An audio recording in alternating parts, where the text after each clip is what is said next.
6월 9일 날 저희 교회는 나라를 위해서 기도하는 6월 한 달을 나라를 위해서 기도하는 날로 선포하고 6월 2일 날을 나라를 위해서 기도하는 그런 주일로 삼았습니다. 그래서 나라를 위해 기도합시다, 이런 제목으로 설교도 하고 본문을 디모데전서 2장 1절부터 5절까지로 잡았습니다. 그러므로 내가 첫째로 권하노니 모든 사람을 위하여 간구와 기도와 도고와 감사를 하되 임금들과 높은 지위에 있는 모든 사람들을 위하여 하라. 이는 우리가 모든 경건과 단정함으로 고요하고 평안한 생활을 하려 함이라. 이것이 우리 구주 하나님 앞에 선하고 받으실 만한 것이니 하나님은 모든 사람이 구원을 받으며 진리를 아는 데 이르기를 원하시느니라. 그래서 나라를 위해서 기도했습니다. 첫째로라는 말은 우선적으로, 무엇보다 먼저, 그런 얘기죠. 간구, 기도, 도고, 감사라는 4개의 명사가 나오는데 모두 기도에 대한 겁니다. 간구는 시급한 문제를 간절히 구하는 것이고, 기도는 하나님의 영광, 하나님의 성품, 이것을 높여드리는 찬양의 기도이고, 도고는 중보 기도이고, 감사는 이루어 주신 것 또는 이루어 주실 것에 대한 믿음의 감사입니다. 나라가 왜 존재하는가? 통치자가 무엇을 해야 하는가? 4가지 단어로 소개됩니다. 경건, 단정함, 고요함, 평안함. 이게 국가가 존재하는 이유이고 통치자가 있어야 하는 존재죠. 이 4개의 단어는 모든 인간이 안정적으로 균형 있게 존재하는 필수적인 내용이죠. 영과 혼과 육체가 영적으로는 경건하고 정신적으로는 단정하고 심리적으로는 고요하고 육체적으로는 평안해야 합니다. 그래서 우리들이 이러한 나라가 되도록, 초대교회 성도들이 비록 핍박 가운데 있었지만 왕을 위해서 기도했습니다. 그들 당대에는 응답을 못 받았을지 몰라요. 그러나 결국 로마 제국이 복음 앞에 무릎을 꿇게 되는 것이죠. 그래서 우리도 나라를 위해서 기도해야 됩니다. 이거 어디 갔어요? 나라를 위해서 뭘 위해서 기도해야 되느냐? 4가지를 위해서 기도를 해야 됩니다. 첫째는 나라의 경건함을 위해서, 우리나라의 경건성이 무너지고 있죠. 경건함을 위해서 기도하고, 두 번째는 우리나라의 단정함을 위해서, 윤리와 도덕이 세워지고 하나님의 말씀에 기초해서 우리나라의 백성들이 단정한 삶을 살 수 있도록 기도해야 되고, 세 번째는 고요함. 이거는 외부적 환경입니다. 폭력, 사건, 사고, 전쟁의 위협, 이런 것들이 사라져야 돼요. 네 번째는 평안함. 이거는 내적인 평안함입니다. 그래서 이러한 것들이 하나님의 은혜 가운데에서 우리나라에 이루어지도록 기도해야겠습니다. 그래서 이 시간 공부를 시작하면서 여러분들과 함께 나라를 위해서, 우리 6.25 기념일이니까 나라를 위해서 한번 기도하는 시간을 갖고 시작했으면 좋겠습니다. 같이 한번 기도하는 시간을 잠시 갖겠습니다. 한 2, 3분 기도합시다. 하나님 아버지, 감사합니다. 저희들에게 은혜를 주셔서 이곳에 왔습니다. 아버지께서 세워주시니까 저희들이 하나님의 뜻을 따라서 하나님 앞에 나와서 우리 주님께서 도와주셔서 아버지께서 주시고 저희들이 하나님을 사랑하는 주님께서 저희들 모두가 되게 해주셔서 믿고 감사를 드립니다. 아버지 하나님 인도하여 주시옵소서. 그래서 하나님의 뜻을 가운데 저희들이 세워지기를 원하니 하나님 도와주시옵소서. 아버지께서 역사해 주시기를 간절히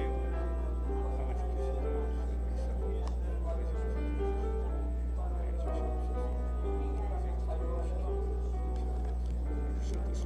나타내 주시기를 간절히 원하고, 아버지 하나님 주시고 주님을 더 사랑하게 해주시고 하나님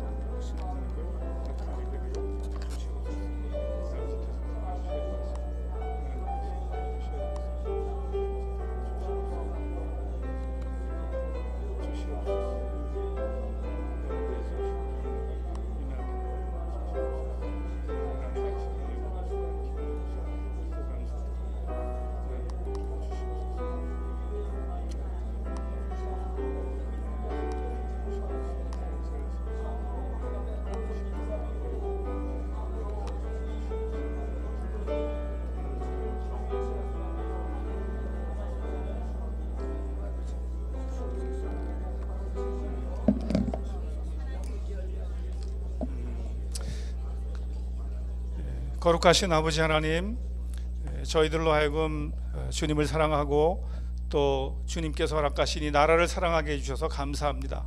이 귀한 목사님들을 또 기독교 한국 침례 총회 가임 목사로 불러주셔서 감사합니다. 저희가 하나님의 뜻을 따라 오늘 공부를 하고 있습니다. 침례교 예전을 공부할 때 하나님께서 함께 해주셔서 저희들이 깨달아야 할 바 또 실천해야 할 바를 알게 하시고 이 나라 이 백성들을 또 온 세상의 영혼들을 주님 앞으로 인도하는 귀한 사명 잘 감당하게 해 주시옵소서.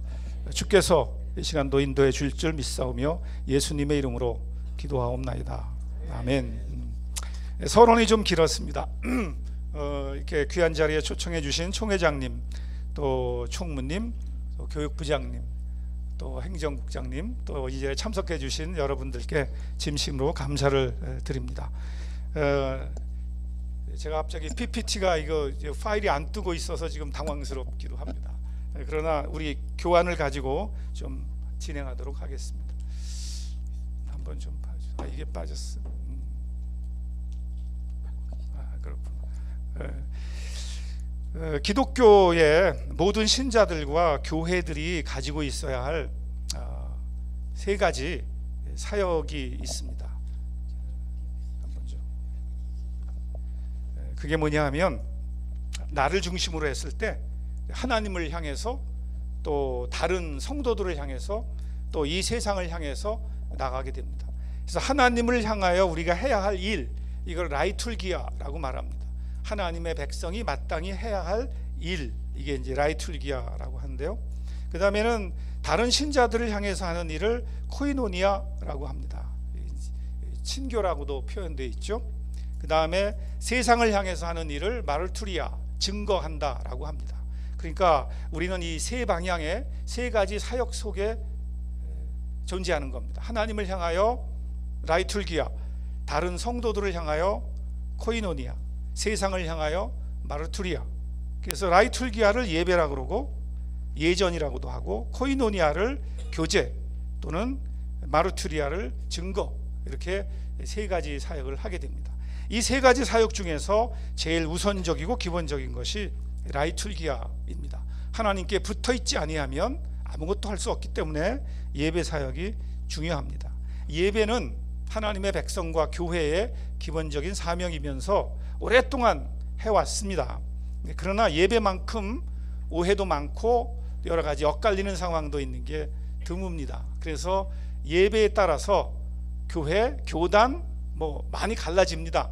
그래서 worship war, 예배 전쟁이라는 말이 나올 만큼 그렇게 예배가 심각한 상황에 떨어지기도 합니다. 자, 그렇다면 우리는 침례교 목사로서 침례교의 예전은 어떤가 하는 것에 대해서 한번 정리를 해봅시다. 침례교 예전의 특징. 됐습니다. 감사합니다. 자, 이 내용을 제가 설명을 했고요. 그 다음에 침례교 예전의 특징을 저는 5가지로 꼽았습니다. 우리 22페이지 강의 안에 있는데요. 첫 번째는 성경적 예전입니다. 전통, 어떤 사람의 사상 아닙니다. 어느 교회 교단에 가면 칼빈 선생이 말하기를, 쯔빙글리가 말하기를 하면서 그렇게 어떤 사람의 가르침을 근거로 삼는 게 있는데, 침례교회는 무엇에 근거를 삼느냐? 성경의 근거를 삼습니다. 그래서 우리의 예전은 성경적이어야 한다, 성경적이다라는 것이고, 두 번째는 복음적입니다. 예수 그리스도의 십자가, 부활, 캐리그마라고 얘기를 합니다. 예수님의 선제부터 시작해서 성육신, 생애와 사상, 십자가의 고난, 장사 지냄, 부활, 승천, 그리고 우리를 위한 중보사역, 때가 되면 재림하시고 영원한 통치하시죠. 이런 예수 그리스도에 대한 10가지 또는 11가지의 진리들을 우리가 캐리그마라고 그러는데, 그 예수님의 캐리그마가 이게 복음입니다. 그래서 구약과 신약에 가득 차 있는 복음이 예배의 근거가 되는 것이죠. 그래서 우리 침례교 예전은 복음적이다.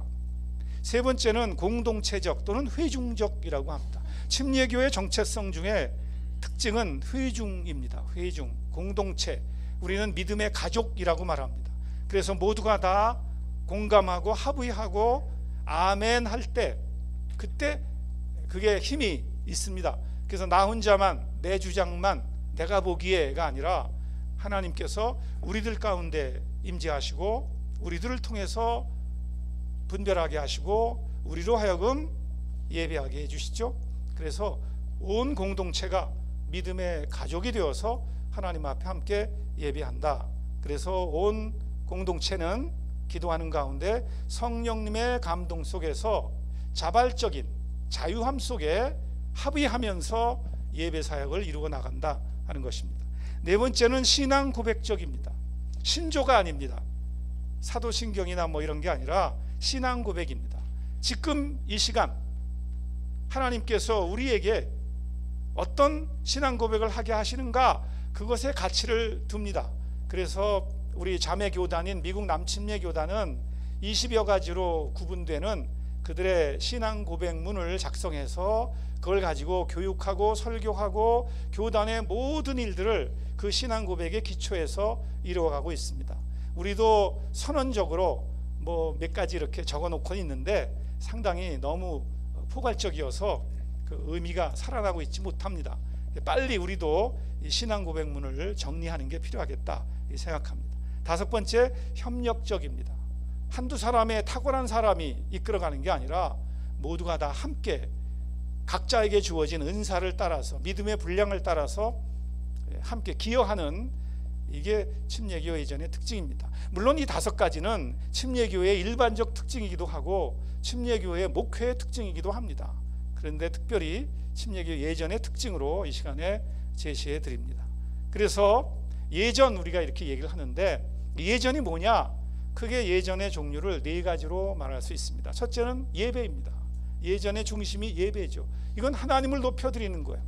하나님을 찬양하고 하나님께 감사하고 하나님의 말씀을 듣고 하나님 앞에 헌신하고 하나님의 뜻대로 살겠다고 다짐하고 하나님의 은혜와 복을 받고 그리고 하나님의 뜻을 행하기 위하여 파송을 받는, 이게 예배입니다. 그래서 예배는 철저하게 하나님을 위하여 하나님 중심으로 하나님을 향해 나가는 것입니다. 영어로 표현하면 ministry to the Lord, 주님을 향한 사역입니다. 주님을 위한 사역입니다. 그래서 은근히 예배자가 뭔가 돌아올 반대급부를 겨냥해서 예배하면 잘못입니다. 전적으로 하나님만을 위해서 모든 것 다 바치고 비고비인 내 마음에 그래도 아멘 할렐루야 해야 예배입니다. 왠지 손해본 것 같고 괜히 왔다 싶고 그러면 예배가 아닙니다. 뭔가를 겨냥해서 거래하듯이 하나님 앞에 나가는 것은 예배가 아니라 하나님과의 거래입니다. 예배는 거래가 아닙니다. 두 번째, 의식이라는 게 있습니다. 이 의식은 복음이 담겨 있는 교회의 행위입니다. 그래서 이 의식에 기독교 역사에 보면 여러 가지가 있었어요. 뭐 기름 부음도 있고 안수도 있고 뭐 다양한 게 있었어요. 그런데 침례교회는 두 가지만을 의식으로 삼습니다. 하나는 침례, 하나는 주의 만찬, 주님의 만찬입니다. 세족식을 행하던 때도 있었는데 그거는 아닙니다. 왜냐하면 의식에는 예수 그리스도의 죽음과 장사와 부활이라는 복음의 핵심이 들어가 있어야 의식이 되는 거예요. 그래서 여러 가지 행습이 많아요. 예수님도 서로 발을 씻겨라, 뭐 내가 너에게 한 것 같이 너희도 해라, 이렇게 말씀도 하시고 했지만 발 씻기는 것은 복음의 핵심이 들어가 있지 않기 때문에, 물론 복음 정신은 있지만, 그래서 의식으로 생각하지 않고 침례와 주님의 만찬 두 가지만을 의식으로 꼽고 있습니다. 세 번째, 예식이라는 게 있습니다. 예식에도 찬송 부르고 기도하고 성경 읽고 설교도 하고 다 합니다. 축도도 합니다. 그런데 예식은 예배와 다릅니다. 예식은 하나님 앞에 하나님의 백성들이 자신의 일생을 살아가는 가운데 의미 있는 때를 맞이했을 때, 뭐 돌을 맞이했다든지 또는 뭐 결혼식을 한다든지 또 장례식을 한다든지, 그래서 결혼 예식, 장 예식, 돌 예식, 칠순 예식, 이게 예식입니다. 그러니까 예식 때는 예배와 다르기 때문에 그 어떤 사람을 축하하고 박수를 치고 꽃다발을 주고 할 수 있어요. 그러니까 초점이, 예배는 전적으로 100% 하나님께 맞춰져 있지만 예식은 하나님께 감사하고 찬송하지만 그러나 그 어떤 사람에게 그 어떤 때에 맞춰 줄 수도 있는 것입니다. 우리는 이걸 가리켜서 예식이라고 얘기를 합니다. 그러니까 예배와 예식은 다릅니다. 예배는 100% 하나님께, 예식은 뭐 몇 대 몇으로 나눌 수 있는 건 아니지만 어떤 사람이나 어떤 업적이나 어떤 일을 축하하고 축복하는 그런 의미가 이게 예식입니다. 대표적인 게 결혼 예식, 장예식입니다. 네 번째는 식입니다. 이건 그대로 하나님을 믿는 사람들이 하나님의 은혜를 생각하면서 모임을 갖는 겁니다. 기념식, 축하식, 개업식 뭐 많습니다. 그래서 식으로 거행할 수도 있습니다. 같이 밥도 먹고 노래도 부르고 축사도 하고, 이게 식입니다. 모임이죠. 경건한 모임, 기독교인들의 모임, 이게 식입니다. 그러니까 목사는 우리 교회 성도들과 함께 모임을 가질 때 이게 예배로 할 거냐, 의식이냐, 예식이냐, 식이냐를 좀 분별해서 할 필요가 있어요. 근데 모든 모임을 다 예배로 만들어요. 그러면서 하나님께 들려야 할 영광을 사람에게 돌려드리고 있어. 그래서 무슨 취임 예배, 뭐 칠순 무슨 축하 예배, 그러면 중심 보좌에 누가 앉아 있어요? 그 할아버지 할머니가 앉아 있어. 뭐 이제 여러분들 앞으로 디민 공부도 하시고 이래서 박사학위를 받으신다 그러면 뭐 박사학위 취득 예배, 그러면 완전히 그 목사님이 막 영광과 존귀와 뭐 권세와 뭐 영원히 싸우니, 이거는 예배가 아니에요. 그거는 그냥 축하식. 그래서 요즘 이제 감사자를 많이 붙입니다. 무슨 취임 감사 예배, 박사학위 취득 감사 예배, 감사. 그래서 말은 감사해 놓고 모든 영광은 다 자기가 가져가. 아니에요. 이럴 때는 어떻게 하면 좋아요? 일부 감사 예배, 일부 축하식. 그럼 누가 뭐래요? 괜찮아요. 그렇게 하세요.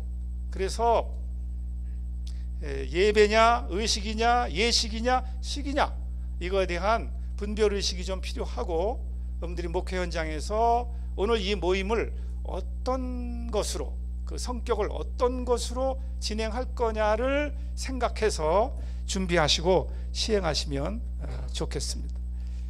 모든 모임을 다 예배로 여기는 것보다 교회의 기능, 대표적인 게 5가지잖아요. 예배, 선포, 교육, 친교, 봉사.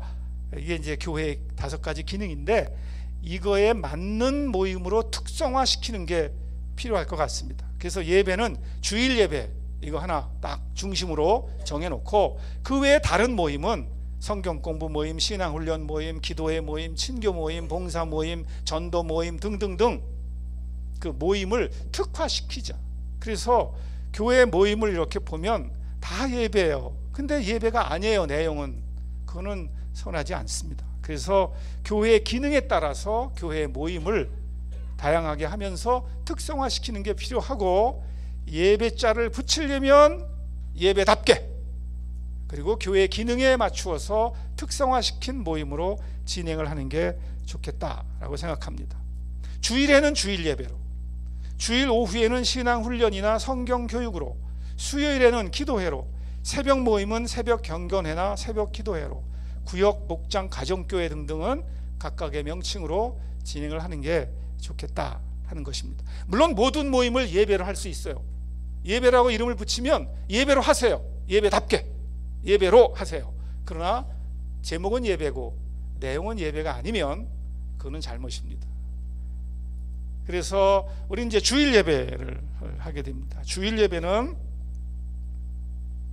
교회 대표적인 모임이죠. 근데 우리가 주일 예배를 어떤 식으로, 어떤 내용으로 합니까? 그러면 자기 어려서부터 배워온 대로, 옛날 하던 방식대로 그대로 이렇게 해오는 게 일반적인 경우입니다. 그러나 답습하기보다는 기도하고 연구해서 예배 순서도 만들고 내용도 만들어 나가는 게 필요하다. 그래서 교인들이, 목사님, 우리는 왜 기도할 때 눈을 감아요? 라고 하면 그거에 대해서 뭔가 설명을 해줄 수 있어야 돼요. 성경적, 신학적인 답변이 가능해야 돼요. 성경을 읽을 때는 왜 일어나서 읽어요? 그거에 대해서 성경적이고 신학적으로 답변을 해줘야 돼. 꼭 설교 전에 성가대 또는 찬양대 특별 노래가 있나요? 꼭 설교 전에 해야 되나요? 네, 그거에 대해서 왜 그렇게 하는지를 설명할 수 있어야 돼. 헌금을 왜 설교 전에 해요? 설교 후에 하는 교회도 있던데, 그렇죠? 왜 설교 전에 헌금하고 설교 후에 헌금하고 왜 그럴까요? 설교에 자신이 없으면 설교 전에 헌금해야 돼요. 그러나 설교에 자신이 있으면 설교 후에 하는 게 훨씬 은혜로울 것입니다. 신앙 양심을 따라 오늘은 설교 전에 해야 할까 후에 할까 결정하시기 바랍니다. 자, 예배 순서가 왜 그러냐, 왜 그렇게 일어나고 앉느냐, 왜 박수를 치느냐, 다 왜 두 손을 드느냐, 자, 이거에 대해서 뭔가 성경적이고 신학적인 답변이 가능해야 한다. 여러분들이 신학교 시절에 예배학을 다 배우셨을 거예요. 여러분들이 성경 보면서 기도하면서 책을 보면서 우리 교회가 이렇게 예배하는 데는 근거가 성경적으로는 이것이고 신학적으로는 이것입니다. 그리고 문화적으로는 이렇습니다 라는 설명이 가능해야 돼요. 그리고 그걸 교인들에게 가르쳐 주셔야 돼요.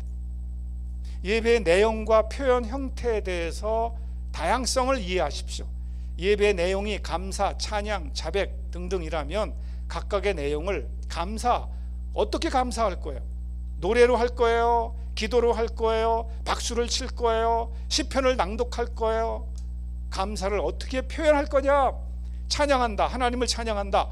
그러면 노래로 찬양할 거예요? 기도로 찬양할 거예요? 어떻게 하시겠어요? 죄를 자백하는 시간이다. 그러면 노래로 자백하겠어요? 자백하는 기도를 하겠어요? 가슴을 두드리겠어요? 내 탓이요, 내 탓이요, 네 탓이요, 네 탓이요 하면서 어떻게 할 거예요? 표현 형태입니다. 그러니까 내용과 표현 형태를 유기적으로 잘 선택해서 선정해서 예배 순서를 만들어갈 필요가 있습니다. 역사적으로 보면 예배 순서에 모범 방식으로 두 가지 방식이 제시되어 있습니다.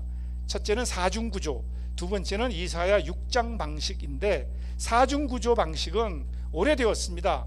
초대교회 시절부터 고대교회 중세기를 거쳐서 종교개혁 시기를 거쳐서 지금도 많은 교단에서 사중구조 방식을 채택하고 있어서 이것이 예배에 변할 수 없는, 변개치 못할 규례다라고까지 생각을 하는데 지나칩니다. 이사야 6장은 리프 블레드라는 교회 음악 예배 신학자인데, 그분이 이사야 6장을 통해서 예배 순서를 성경적으로 제시를 했습니다. 그 내용을 좀 소개해 드리겠습니다. 사중구조는 크게 네 가지로 이루어집니다. 첫째는 예배로 나감, 두 번째는 말씀 선포, 세 번째는 주님의 만찬, 친교, 감사, 봉헌 등등, 그 다음에 네 번째는 파송입니다. 그러니까 모여서 말씀 듣고 헌신하고 사명을 위해 파송을 받는다. 이 네 가지가 사중구조입니다. 장로교라든지 감리교라든지 가톨릭이라든지 많은 교회가 이 네 가지 사중구조 방식을 채택하고 있습니다. 물론 요즘은 이제 좀 자유롭게 변형을 해서 다른 형태도 나오지만 기본 구조는 이제 사중구조입니다. 이사야 6장 모델은 이사야 6장, 이사야가 성전에서 하나님을 배웁고 찬양하고 자기의 죄인됨을 자백하고 하나님이 깨끗게 해주시고, 그리고 하나님이 말씀해 주시죠. 그리고 초청하세요. 누가 우리를 위하여 갈고 제가 여기 있사오니 나를 보내소서 하면서 헌신하고, 그러면 가라 하고 파송하시는 장면이 있는데, 여기에 6단계가 있습니다.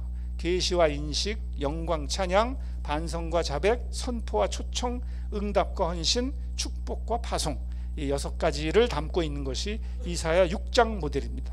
자, 이걸 좀 소개하면, 우리 학교에서 침례신학대학교에서 예배학으로 PhD를 받은 유일한 분입니다. 광주에서 목회하시는 정춘호 목사님이 예배학 강의도 하시고 그러는데, 이 사중구조의 형태를 따라서 예배 순서를 만든 샘플이 하나 보내주세요 그랬더니 이걸 보내주셨어요. 들어감, 예배로 나아가는 것이죠. 말씀 예전, 하나님의 말씀을 증거합니다. 감사 예전, 주의 만찬을 할 때는 주의 만찬 예전을 하지만 그렇지 않으면 감사, 친교, 헌신 등등이 여기에 들어갑니다. 그리고 나아감, 이게 이제 사명을 위해서 온 세상으로 나간다. 이게 파송입니다. 그래서 entrance, the word, thanksgiving, sending forth, 이 네 가지 기초가 들어있는 예배 순서가 바로 광주에 있는 목원 침례교회의 주일 예배 순서입니다. 그러니까 왜 예배 순서 이렇게 만들었습니까 하면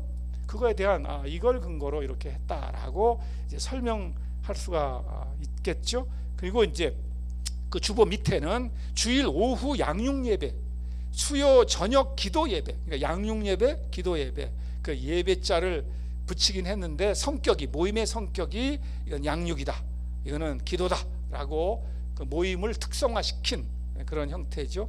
그래서 주보에 보면 있고, 그 다음에 세상의 빛, 생명의 빛, 예수 그리스도 생명빛 교회의 주보 겉면입니다. 담임 목사님이 누구시라고요? 제가 잘 아는 분인데 또 제가 모르는 면도 많이 있습니다. 숨겨진 면도. 근데 아무튼 이 교회를 6월 9일 날 주일 예배 순서입니다. 이거는 이사야 6장을 기초로 해서 예배 순서를 만들었습니다. 경배와 찬양을 하고 신앙 고백하고 국가와 교회와 국가에 대한 신앙 고백을 했습니다. 남침례교단에서 나온 신앙 고백문을 우리 한국 실정에 맞게 조금 수정 보완해서 매주일 하나님, 예수님, 성령님, 교회, 인간, 구원, 칭의 등등등 해가지고 쭉 신앙 고백을 해 나가고 있는데 6월 한 달 동안은 교회와 국가, 나라를 생각하면서 이 신앙 고백을 하고 있습니다. 그래서 쭉 진행을 하고 묵상기도 시간에 반성과 자백입니다. 그리고 제가 사죄의 선포를 하고 주기도문 노래를 합니다. 그리고 하나님의 말씀을 선포하고 찬양대의 노래를 찬송 메시지라고 정합니다. 그래서 성경 봉독, 찬송 메시지, 설교는 한 패키지입니다. 주제가 동일합니다. 그래서 찬양대장하고 미리 상의해서 선곡도 하고 그렇게 진행을 하고 예배를 진행하고 있습니다. 참고로 우리가 6월 9일 날 고백했던 신앙 고백 14번째 교회와 국가라는 내용을 좀 소개한다면, 나는 하나님을 믿는 신앙인이 하나님 나라의 백성으로서 그리고 동시에 이 땅에 존재하는 국가의 시민으로서 책임을 다해야 함을 믿습니다. 나는 국가와 교회는 분리되어야 함을 믿습니다. 나는 모든 국가가 국민의 신앙의 자유를 보장해야 함을 믿습니다.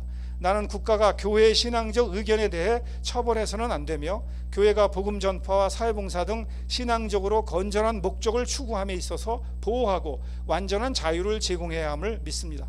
나는 국가가 어떤 종교나 교단에 대해 특혜를 주어서는 안 된다고 믿습니다. 나는 교회가 국가의 평화로운 번영과 자유롭고 민주적인 공동체가 되도록 기여하는 데 참여해야 한다고 믿습니다. 나는 그리스도인들이 국가의 법을 준수하고 성경의 원리에 위배되지 않고 신앙 양심에 저촉되지 않는 한 순복해야 한다고 믿습니다. 나는 자유로운 국가 안에 있는 자유로운 교회가 기독교의 이상임을 믿습니다 하고 미국 남침례교단의 신앙 고백문에 기초해서 조금 제가 이렇게 보완을 했습니다. 그래서 교회 운영위원들하고 미리 만나서 우리가 이렇게 고백하는 게 어떻습니까? 미리 한번 상의하고 그리고 문구 수정해서 고백을 하고 있습니다. 참고로 엊그제 지난 주일날이 6.25 전쟁 기념주일이었잖아요.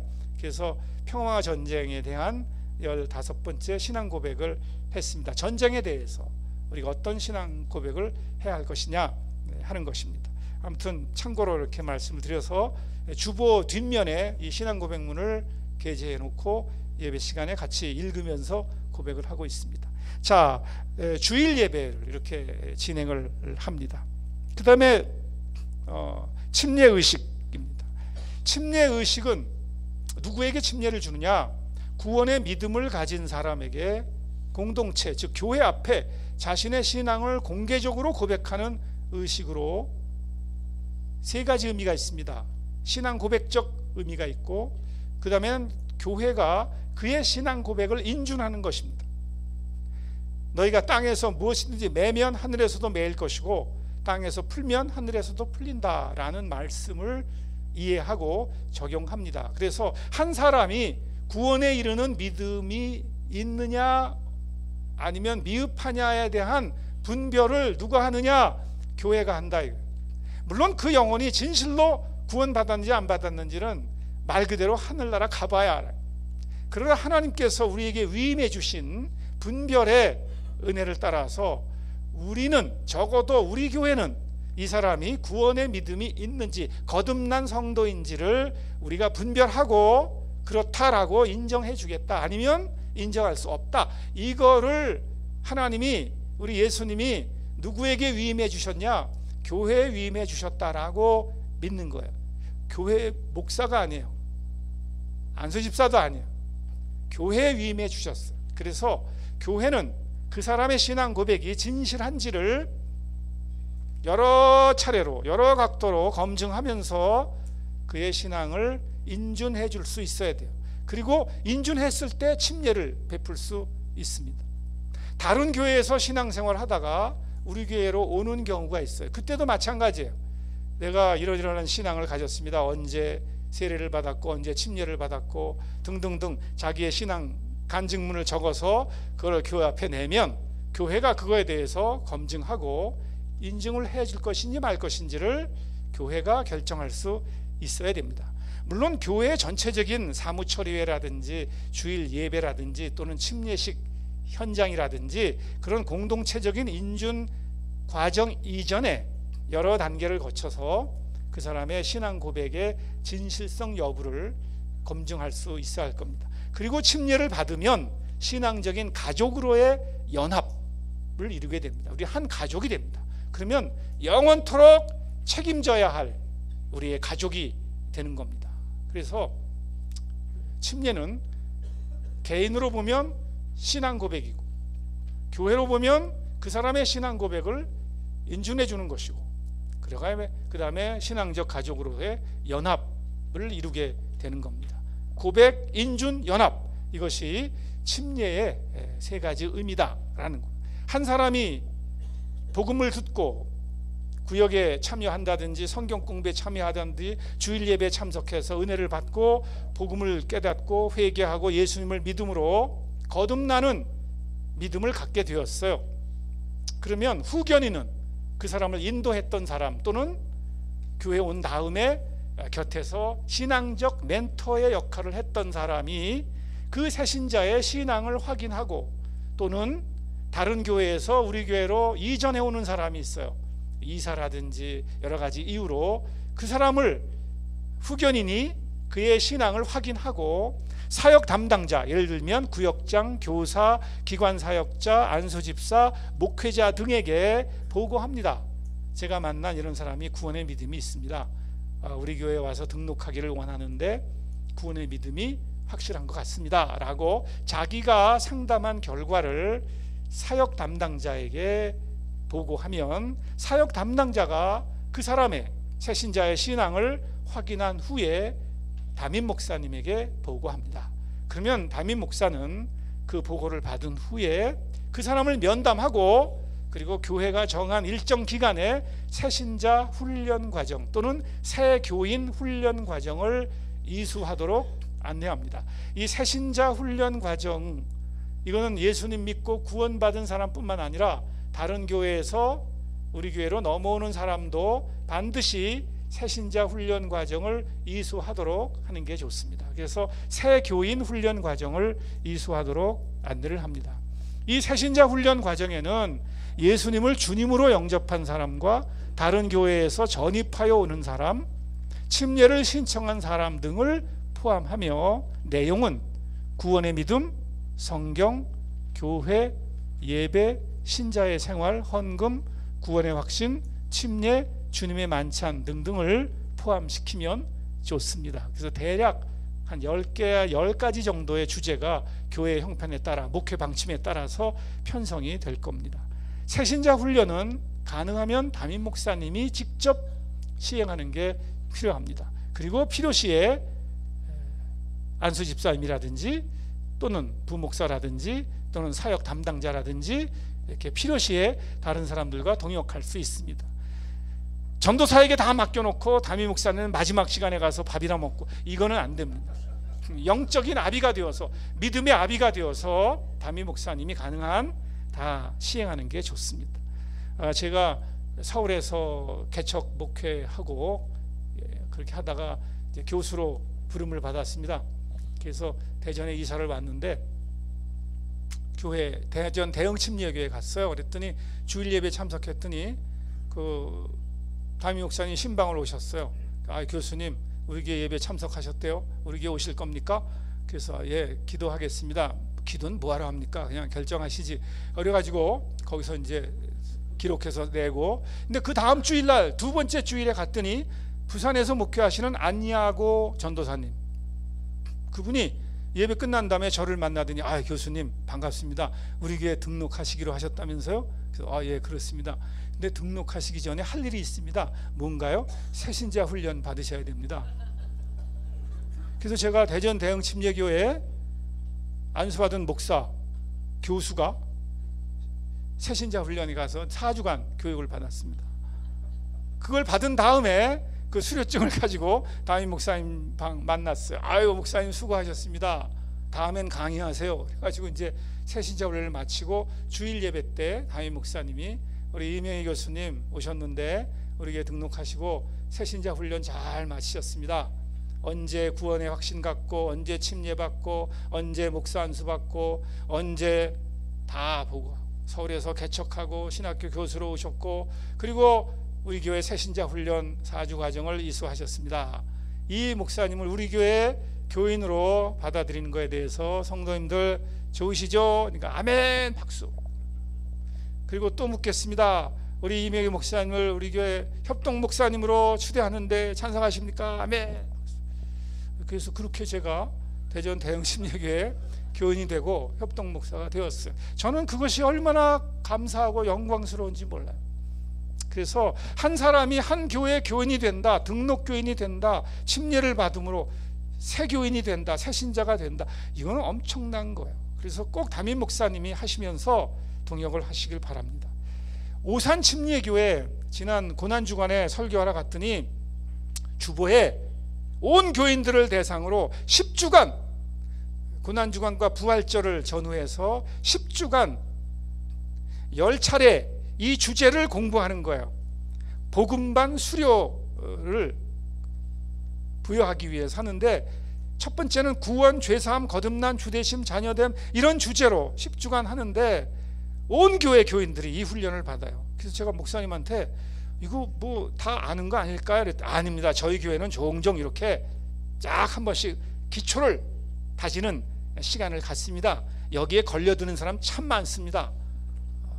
저인망 훑기 쫙 해서 교회 왔다 갔다 하는 사람, 흔들린 사람들을 이런 기회에 훈련하고 있다. 제가 참 좋았어요. 그래서 그냥 그 출석표를 하나 얻어가지고 지금 여러분들 앞에 보내드립니다. 그래서 참석하면 여기 도장을 쫙 받아요. 그래서 10회까지 다 끝나고 결석하면 그때 동영상을 봐야 돼요. 자기가 보고 그 다음에 그 내용을 요약해서 구역장이나 교사에게 제출하고, 그래서 자관 도장을 받아가지고 복음반 수료증을 부여하는 그런 모습도 보았습니다. 아무튼 새신자 훈련을 잘 하시길 바랍니다. 새신자 훈련 기간은 내용에 따라 대략 2-3개월 정도 됩니다. 고대교회 시절에 AD 3세기, 2세기, 3세기 때는 새신자 훈련 과정을 3년씩이나 했어요. 3년. 우리는 엄청 지금 간소하게 하고 있는 거예요. 2-3개월을 하는데 이 기간 동안에 그 사람의 새신자의 신앙적 충성도와 진실성을 확인할 수 있을 거예요. 오늘날 복음 전도가 너무 얇아져 가지고 그냥 말 몇 마디로 나 예수 믿었다 그러면 뭐 하나님의 가족이 되신 것을 축하합니다. 그럴 수도 있어요. 그러나 그렇지 않을 수도 있어요. 이걸 확인해야 돼요. 확인. 그러기 위해서는 적어도 2-3개월은 시간적으로 필요하다. 그 시간 동안 이 사람이 예수님을 믿기로 다짐하고 새신자 훈련 과정에 참석하는 것을 보면서 그의 진실성, 그가 하나님 앞에 신앙적 결단을 한 거에 대한 진실성을 입증해야 돼요. 충성도를 증명해야 돼요. 그걸 교회가 지켜봐야 돼요. 기도하면서. 그래서 후견인들은 격려도 하고 또 함께 축복도 하고 그러면서 이 새신자 훈련 기간을 충분히 이수하도록, 그래서 끝나면 구원 간증문을 작성해서 교회 앞에 발표하고 자신의 신앙을 고백하고, 교회는 그 신앙 고백의 진실성을 검토하여 아멘으로 동의할 수 있습니다. 이걸 침례받는 당일에 그 현장에서 할 수도 있고, 미리 하고 그 다음에 침례 의식을 위해서 또 다른 장소로 이동하거나 침례 예배를 따로 할 수도 있을 것입니다.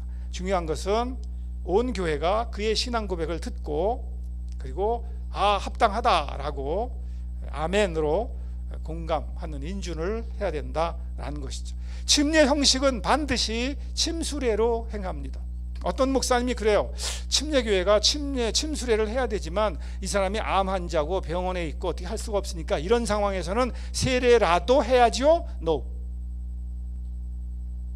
세례는 예수님이 명령하신 밥티조를 주고, 밥티조라는 그 분명한 언어에 위배되기 때문에 인간이 만들어낸 약식 세례 방식으로 우리 주님의 명령을 이렇게 트위스트, 이렇게 변경시키는 것은 안 된다라고 생각합니다.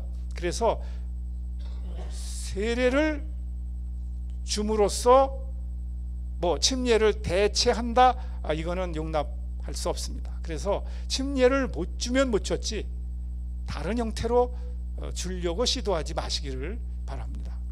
그 사람이 호소하는 경우가 있어요. 우리 아버지 세상 떠나기 전에 목사님 어떻게 좀 해주세요. 그래도 저희는 침례를 줘야 됩니다. 그래서 다른 방식은 안 됩니다 라고 이렇게 잘 인도해 주시길 바랍니다. 왜 그러냐? 침례는 죽음, 장사, 부활의 상징입니다. 죽음, 장사, 부활, 이게 복음의 핵심이에요. 고린도전서 15장 3절 4절 그리스도께 받은 복음을 너에게 전하였니 우리 죄를 위하여 십자가에 못 박혀 죽으시고 장사 지낸 바 되셨다가 사흘 만에 다시 살아나셨다. 이게 복음의 핵심입니다. 그게 들어있어야 돼요. 예수님이 나의 죄를 위해 십자가에 죽으시고 장사 지낸 바 되셨다가 사흘 만에 부활하셨다라는 예수님의 죽음, 장사, 부활을 내가 고백하는 것. 이게 내가 침례를 받음으로 예수님이 날 위해서 죽으시고 장사 지내시고 부활하셨습니다 라는 복음을 내가 고백하고, 동시에 두 번째로 내가 그 예수님을 믿음으로 예수님 십자가의 보혈로 구원받아 나의 옛사람은 죽고 내가 죽고 장사 지낸 바 되고 성령님 안에서 새 생명으로 거듭 태어납니다 라는 나에게 이루어진 죽음, 장사, 부활을 고백하는 것. 이게 침례입니다. 그리고 세 번째로는 내가 이 땅에 육체 가운데 살다가 언젠가는 죽고 내 몸은 흙으로 돌아가고 내 영은 하나님께로 갈 것입니다. 그래서 나의 육체가 죽고 장사 지낸 바 되겠지만 주님 다시 오시는 그날 나는 영광스러운 몸으로 부활할 것을 믿습니다라는 미래에 앞으로 이루어질 나의 육체의 죽음과 장사와 영광스러운 몸으로의 부활을 고백하는 것, 이 믿음을 고백하는 게 침례입니다. 그러니까 죽음, 장사, 부활이 삼중성이 있습니다. 예수님의 죽음, 장사, 부활, 그 예수님을 믿음으로 나의 옛사람의 죽음, 장사, 새 사람으로의 거듭난 부활, 그 다음에 나의 육체의 죽음과 장사, 그리고 재림하실 때 이루어질 영광스러운 몸으로의 부활, 이걸 고백하는 게, 이걸 믿고 교회가 저 사람에게 그 믿음이 있다라는 걸 인준해주고, 그래서 이것을 온 천하에 공개적으로 공포하는 것이 바로 침례 의식입니다. 그래서 우리가 침례탕에 들어갈 때 그 물은 무덤이에요. 나를 장사 죽이고 장사 지내는 물이고, 그 다음에 그 물이 생명을 이렇게 생성하고 방출하는 생명의 모태가 돼요. 그래서 나는 거기서 새 몸으로 나오는 거예요. 그러니까 침례 받을 때 물속에 들어간 때와 나올 때는 전혀 다른 거예요. 그래서 침례 의식은 정말 거룩하고 경건하게 진행을 해야 됩니다. 침례식을 하는 모습을 이렇게 보면 여러 가지가 있어요. 어떤 사람은 뚱뚱한 사람 침례 주다가 고꾸라져서 같이 물속에 들어가기도 하고, 여러 가지 상황이 있는데 놓치지 마시고, 여러분들이 다 목회 실습 시간이나 다 배우셨을 거예요. 적어도 115cm 깊이의 물이 있어야 돼요. 왜냐하면 사람을 이렇게 눕히고 해야 되니까. 근데 침례식 할 때는 꼭 문의를 해야 돼요. 다시 한번 확인해야 돼요. 예수 그리스도를 주님으로 믿으십니까? 예, 믿습니다. 그러면 우리는 예수 그리스도를 구세주와 주로 믿는 누구누구에게 성부와 성자와 성령의 이름으로 침례를 주노라 하고 잠갔다가, 근데 너무 이렇게 후다닥 하는 바람에 덜 들어가거나 머리는 들어갔는데 다리가 나오거나 막 이런 경우가 있어요. 근데 그렇지 않습니다. 이렇게 신중하게 꼬르륵 해서 좀 한 2초 정도라도 이렇게 좀 누르세요. 완전히 죽여. 그리고 다시 이렇게 꺼야 되는데, 이건 뭐 들어가기가 무섭게 막 나오는데, 그거는 그래서 덜 죽어요, 사람들이. 오늘날 교회 모습이 그런 모습 같아요. 그러니까 하는데, 어떤 경우에는 이렇게, 보통 경우는 이렇게 목사님이 손으로, 왼손으로 수건으로 머리하고 오른손으로 어깨나 이렇게 잡고 눕힙니다. 그래서 목사님 손에 의지해서, 그러니까 침례 받는 사람이 힘을 다 빼고, 왜? 죽는 거니까. 내가 물속에 들어가는 게 아니에요. 그건 자살이에요. 그러니까 주님 손에 맡겨서, 목사님 손에 맡겨서 내가 물속으로 들어가고 목사님 손에 의해서 물 바깥으로 나와야 돼요. 그래서 그 자리에 앉거나 또는 뭐 이렇게 오그린 상태에서 머리만 숙이거나 절대 그렇게 하지 마시고, 이렇게 앉은 상태에서 뒤로 이렇게 눕혀서 침례를 주는 게 그게 좋겠다라고 생각합니다. 그래서 한번 해보십시오. 연습을 좀 하셔야 돼요. 침례를 베푸는 사람은 담임 목사가 하셔야 됩니다. 이게 원칙입니다. 한번 같이 해보실까요?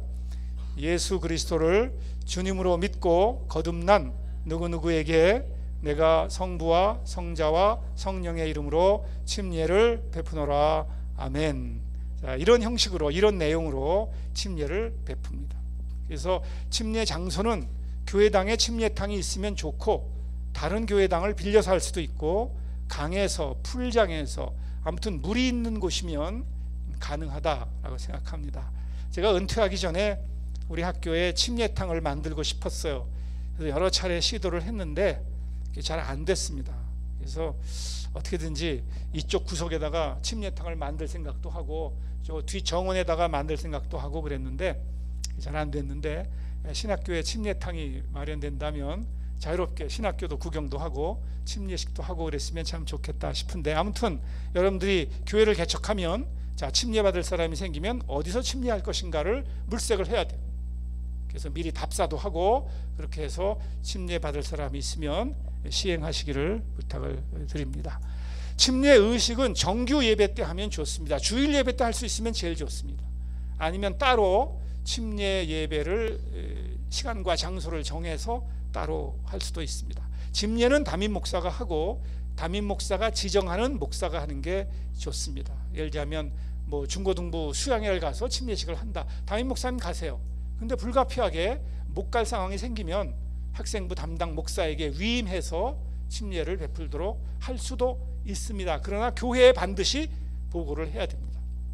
그 전 주일날 이렇게 침례식을 하니까 또 부목사님 누가 하십니다, 기도해 주십시오 라고 꼭 미리 알리는 게 좋습니다.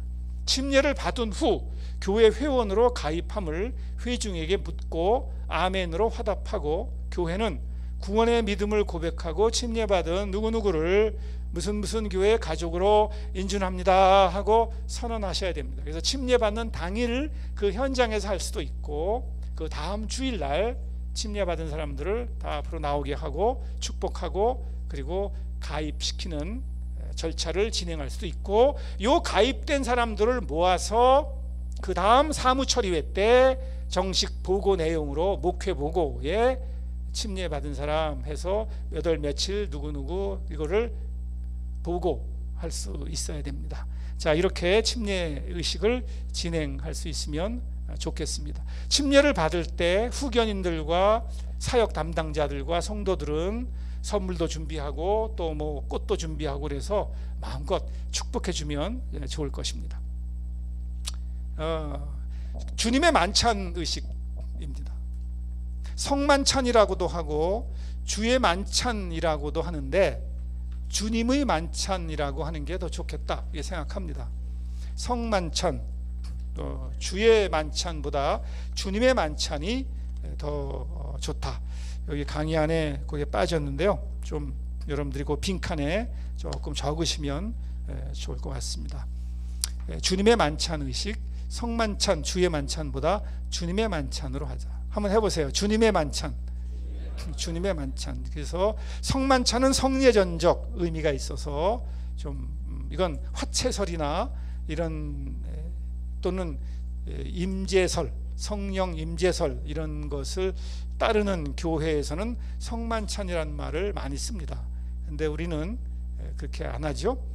주의 만찬보다 주보다 주님이라는 표현이 더 경건한 표현이라고 생각해서 주님의 만찬이라고 표현하는 게 좋겠습니다. 주님의 만찬 제정사라는 게 있습니다. 제정사, 이것은 주님의 만찬을 시작하면서 주님의 만찬의 의미가 무엇인지, 오늘 우리가 왜 이 주님의 만찬 의식을 시행하는지에 대해서 간략하게 설명하는 것, 이것을 제정사라고 합니다. 주님의 만찬의 의미에 대한 설명과 주님의 만찬 의식을 시행하는 것에 대한 안내를 해줘야 되는데, 목회 예식서나 이런 데 보면 이 제정사가 많이 나와 있습니다.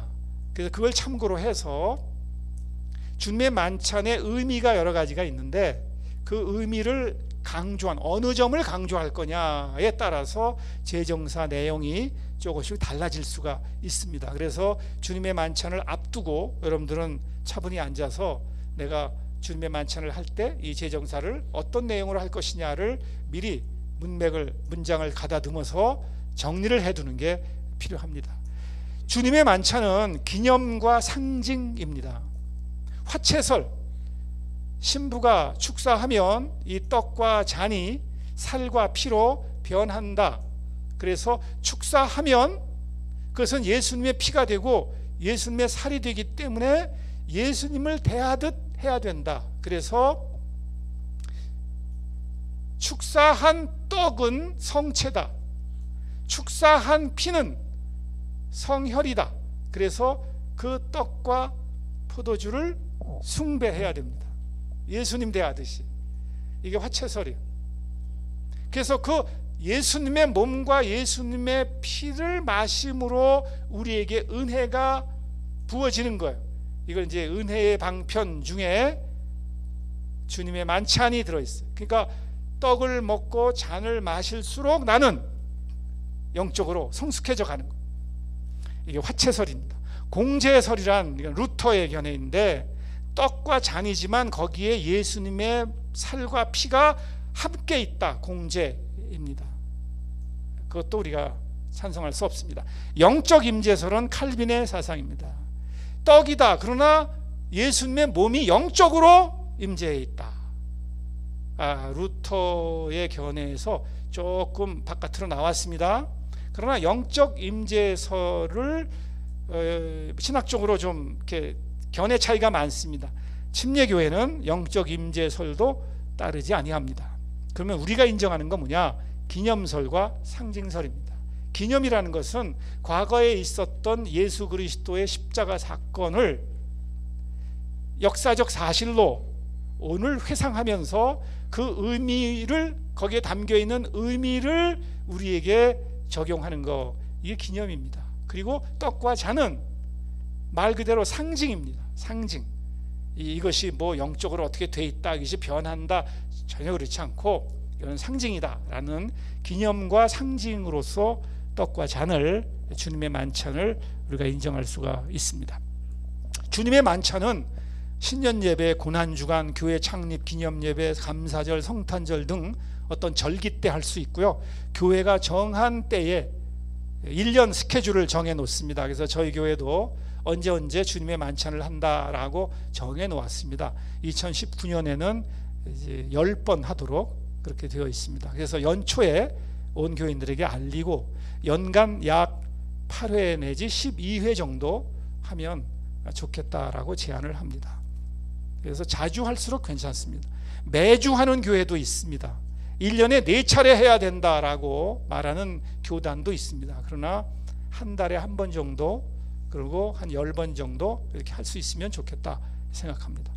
떡은 무교병이 원칙이지만 한국적 상황에서 흰떡, 백설기, 카스테라, 누룩을 넣지 않은 밀가루 구운 것, 란이라고 요즘 나오는데요.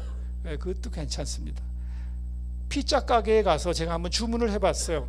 누룩이나 설탕이나 버터나 이런 거 전혀 넣지 말고 순전한 밀가루로만 해서 한 판 구워줄 수 있습니까? 그랬더니 뭐 하시게요? 그래서 아무튼 교회에서 쓰려고 그런다. 그래서 구워줬어요. 그 현장에서 세 판을 구웠어요. 동그란 거 세 판을 구웠는데 그 현장에서는 빡치니까 촥 부러지고 오르는 게 너무 멋있는 거예요. 그래서 이걸 가지고 하면 되겠다 그랬는데 교회 가져가니까 눅눅해져 가지고 널브러지는 거예요. 그래서 다시 달려갔죠. 그러니까 그걸 찢어야 되잖아요. 이렇게 막. 그러니까 그것도 좀 보기 안 좋더라고. 그래서 다시 피자 가게 가가지고 이게 눅눅해지는데 이거 이렇지 않을 방도가 있냐 했더니 그건 뭔가 좀 넣어야 된대요. 이스트를 넣든지 뭘 넣어서 이렇게 해야 바닥바닥해서 되는데 그게 안 됩니다. 이제 그런 얘기예요. 그래서 아무튼 여러분들 좀 연구 좀 하십시오. 근데 저희 교회는 그냥 백설기 떡을 준비해서 그걸 사용을 하고 있습니다. 잔은 포도즙이 좋습니다. 그레이프 주스, 와인이 아니라 그레이프 주스라고 하죠. 포도주를 물로 희석하여 아주 얇게 만들어서 사용할 수도 있을 것입니다. 교회에서 만찬용으로 담그는 것도 좋습니다. 여전도 회원들에게 부탁해서 만찬용 포도주를 담그고 거기서 알코올기가 없도록 희석을 많이 하고 그래서 사용하는 게 어떻겠느냐 생각합니다. 어떤 분들은 이때 좋은 기회인데 왜 그렇게 합니까? 이거 안 좋습니다. 그러지 마시고 이건 이제 상식이니까 이렇게 하시면 좋겠습니다. 주의 만찬을 하고 떡과 잔이 남을 수 있어요. 그 남는 건 어떻게 합니까? 땅에 묻는다, 내버린다, 어떻게 합니까? 예배부장이 처리한다? 아닙니다. 담임 목사님이 처리한다. 어떻게 처리하는지는 다 아시죠? 저는 남으면 다 갖고 오라 그래요. 목사 책상 앞에 갖다 놓으라 그러면 거기 갖다 놓으면 제가 주일 오후 다 간 다음 혼자 앉아서 처리합니다. 떡도 먹고 잔도 마시고 다 제가 처리하고 하나님께 감사하고 끝냅니다. 어떻게 처리하는지는 보여주지 않습니다. 영업 비밀이니까 이제 안 보여주고 저건데 여러분들도 사람 보는 데서 먹고 마시지 마십시오. 주의 만찬하고 남은 거는 다 없는 혼자 상태에서 주님의 보혈을 묵상하면서 혼자 이렇게 먹고 마시고 그리고 끝내십시오. 절대 땅에 묻는다 버린다 그러지 마십시오. 그래도 그 예배 시간에 상징했던 건데 그러지 마시길 바랍니다. 집에 가져가서 아내가 볼 때 또는 남편이 볼 때 아이들이 볼 때 그거 하면 먹고 마시는 거 보여주는 것도 좋지 않습니다. 그래서 그냥 목사가 혼자 잘 처리하시기를 바랍니다. 그렇다고 또 많이 남도록 이렇게 넉넉하게 모아놓고 그런 것도 만찬을 나누는 방식은 여러 가지가 있습니다. 미리 쟁반에 떡을 잘라놓고 조그만 잔에 부어놓고 그리고 축사하고 나눠 마시는 경우도 있고 또는 떡을 큰 덩어리를 가지고 가면 자기가 먹을 만큼 떼어서 또 잔도 큰 잔을 가지고 가면 내가 마실 만큼 마시고 닦고 이렇게 해서 한 공동체임을 상징하는 그것도 그런 방법도 있고요. 또는 앞에서 나눠주고 가정별로 나와서 앞에서 받고 들어가고 이렇게 하는 방법도 있는데 회중의 사이즈, 교인들의 숫자나 예배당 구조나 이런 여러 가지 상황에 맞추어서 어느 한 가지 방식만 고집하지 마시고 다양하게 진행하는 것도 필요합니다. 그렇게 잘 하시길 바라고 주님의 만찬 의식은 적어도 일주일 전에 교회 앞에 광고해서 몸과 마음을 준비하도록 이렇게 지도를 하시길 바랍니다. 먼저 제정사를 하고 떡을 나누고 이어서 잔을 나눕니다. 떡과 잔을 나누는 방식은 다양합니다. 아까 말씀드린 대로 미리 잘라놓고 하나씩 받게 하고 잔도 미리 작은 컵에 따라 놓아 한 잔씩 취하게 하는 경우도 있습니다. 각자 떼도록 하고 잔도 큰 잔을 각자 조금씩 취하는 방식도 있습니다. 가족별로 앞에 나오는 방식도 있고, 다양한 방식을 적절하게 사용하시길 바랍니다. 떡을 받은 후 받자마자 먹지 말고 다 들고 있어요. 다 나눈 후에 함께 기도하고 다 같이 먹는 거죠. 그리고 그 다음에 잔도 다 배분하고 그리고 다 함께 기도하고 온 교우가 같이 마시는 것입니다. 이렇게 하는 게 좋겠다라고 생각합니다. 어린아이라도 침례를 받으면 주님의 만찬에 참여할 수 있습니다. 그러나 유아 세례 받은 것은 인정 안 합니다. 보통 아이들이 태어나서 4살, 만 4살, 그러니까 한국 나이로 하면 4살에서 6살까지는 죄인이지만 죄성은 있지만 자범죄를 짓지 않는 그런 시대로 신학적으로 인정을 합니다. 그래서 그때 유아 세례를 주는 거예요. 근데 자범죄를 짓기 시작하면 자기 의지와 선택으로 죄를 짓기 시작하면 죄인이 돼요. 죄가 액티베이트 하는 거예요. 죄인이 돼요. 그 이전에도 물론 죄인이에요.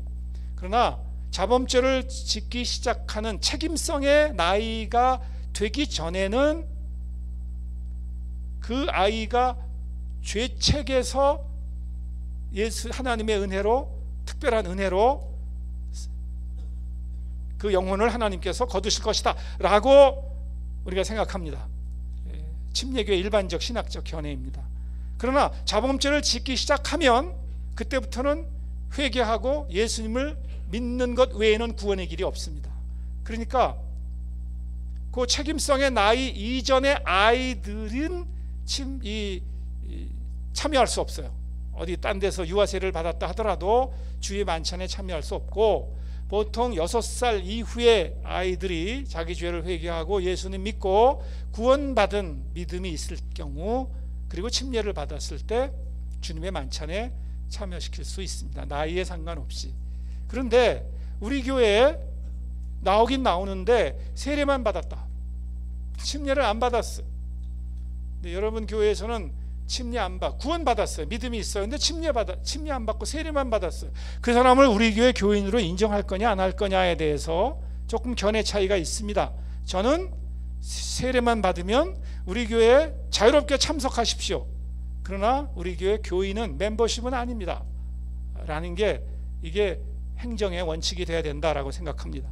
또 우리 교회 친구를 따라서 어쩌고 저쩌고 다른 교회 교인이 여행 중에 들리기도 하고 그래서 예배에 참석했는데 주님의 만찬을 한다. 그러면 그 사람에게 잔을 줘야 되느냐? 구원의 믿음은 있으나 아직 침례를 받지 아니했어요. 교회 책임이에요. 그 사람은 침례를 신청했는데 교회가 아직 침례 의식을 행하지 않았어. 자, 이럴 경우에는 어떻게 할 거냐? 이걸 한 칼로 어떻게 딱 잘라 말하기는 어렵습니다. 원칙은 얘기하십시오. 제정사를 통해서 오늘 이 주의 만찬에 참여할 사람은 이런 분입니다 라고 제시를 해요. 그러면서 항상, 그러나 모든 것은 자발적인 것입니다. 자기가 자원해서 참여하는 거예요. 그걸 막을 수는 없어요.